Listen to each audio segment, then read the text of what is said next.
এ কদম তোঠে কেপি আছে রে, মুই মানে শিকড় খাইবের পাং না রে।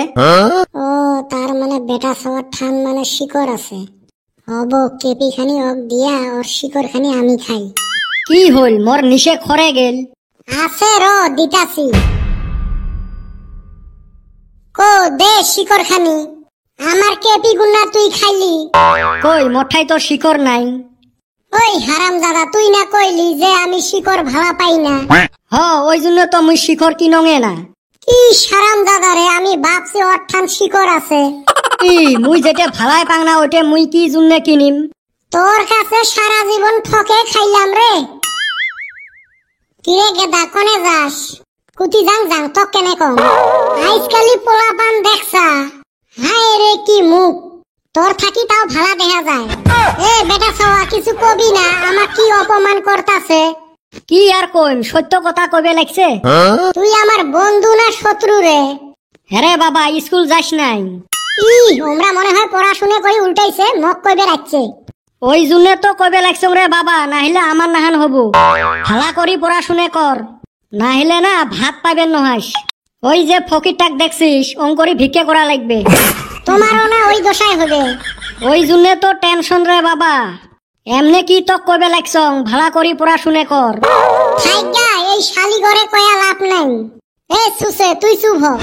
দেখছাস আমাকে বা কইরা কয়, ভালো কথা কই দামে দেয় না। তোর জি চেহারা তোকার কি দাম দিম। এ কদম চুপ হ, কত আর অপমান হব। মোর কথা ভাবছেন ওইটা তো ভালা কথা, নিজের কথাও ভাবেন। দেখছাস কি খেসরা পোলাপান। ওই জন্য মাইনসে কয় নিজের মাথা তেল না থাকলে মানুষের মাথা তেল দিবের জান না। চাচা আজকে পয়সা নাই গো, মাফ করেন। এ সুসে তুই কি ভাবছিস মুই তোর ঠাই পয়সা চাইবে রাখছ? তা ঝোলা নিয়ে কি জন্য তোমরা আইছেন? এ মুই ফকির হবের পাং, কিন্তু মোর মান সম্মান আছে। আর তোমার জি চেহারা, তোমার ঠাই মুই ভিক্ষে চাইম। কি আবুল তাবুল কনেন না। চুপ, আরো কথা কইস তুই। তোমরা ওই ছাওয়াটাক মর ফালে দেহে দিয়ে কি কইলেন? আমি তো কই নাই, বেটা ছাওয়া কইছে যে পড়াশুনে না করলে এই চাচার মতো ভিক্ষা করা লাগবো। সত্য কথাই তো কইছম। এ তুই কি ভাবিস মুই পড়াশুনে করং নাই? মুই শিক্ষিত ফকির বুঝছিস, আর তুই মর ব্যবসাক অপমান করিস। এ তোমরা কয় টাকা কামাই করেন রে, কয় টাকা কামাই করেন? আমি ধার ধুর কইরা 2-3 হাজার টাকা কামাই করি। আমরা এলো পড়াশুনে করি আছি, আমরা কুতি থাই কামাই করমু। পড়াশুনে করি যে তুই কি কামাইটা করবু তোর চেহারা দেখিলে বুঝে যায়। এ মোর কামাইর খবর জানিস তুই? দিনত মুই 2-3 হাজার টাকা করি কামাই করং, তাহলে মাসত কত হয় এলা হিসেব কর। চাচা আপনি না কোন কি মাসে 70-80 হাজার টাকা কামাই করেন? এলে তো অফ সিজনের কামাই, ঈদে চান্দে তো আরো 1.5-2 লাখ করি পরে। চাচা তোমরা সত্যি কথা কইবে লাগছেন। এই তোমরা কয় টাকা দামি মোবাইল চলান রে? ধুর আমি চায়না মোবাইল কিনছিলাম 1,500 টাকা দিয়া। মুই 5,000 টাকা দামি কিনছিলুম, তাও কিস্তিত। এলা কিস্তিয়ে মারবের পাং না, ফোন করি থাকে সারাদিন। আর মুই আইফোন চলাং বুঝছেন। আর তোমরা মাইনসক দেখা দেন পড়াশুনে না করলে মন নাহান হইবে। তোমার নাহান ছাওয়া না মোর বাড়িত কাম করা হিসেবে থাকে, ওমাকে মুই 8-10 হাজার টাকা করি বেতন দেন। চাচা আঙ্গরে নেন আপনার ব্যবসায়, আজ থাইকা আপনি আমার গুরু।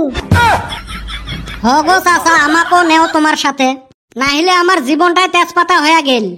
ধুর তোমাক দিয়ে এলে কাম হবে নহয়। চাচা আপনি যেভাবে কইবেন ওইভাবে করমু। এই ট্রেনিং করা লাগবে। করমু গো, আমরা ট্রেনিংও করার জন্য রাজি। আমার সন্থা আছে, সন্থার ঠাই আগে শোনা লাগবে। আপনি ঘরে আরো সন্তাও আছে? তাইলে ছোট মোটো ব্যবসা নাকি? আর তোমরা জয়েন করবে চাইলে কিন্তু জয়েন ফিস দেওয়া লাগবে। জয়েন ফিসও আছে? আমরা এতই ফকির, জয়েন ফিস দেওয়ার জন্য আমার পয়সা নাই। হইলে শোক মুই ব্যবস্থা করে দিম, 2 দিন খালি মোর পাশে পাশে ঘুরো। চাচা আমরা সব করার জন্য রাজি, কিন্তু আমরা এই লোকাল জায়গাগুলা করবেন নই। ও তোমাক দিয়ে তাইলে এই ব্যবসা হবে নয়, এই ব্যবসাত লাশ শরম থাকা যাবে নয়। হইলেও একটা মান সম্মানের কথা। তাইলে থাকো মুই গেলুম। কিরে চাচা না গেল গা? ধর চাচা ছাড়া যাবে নয়।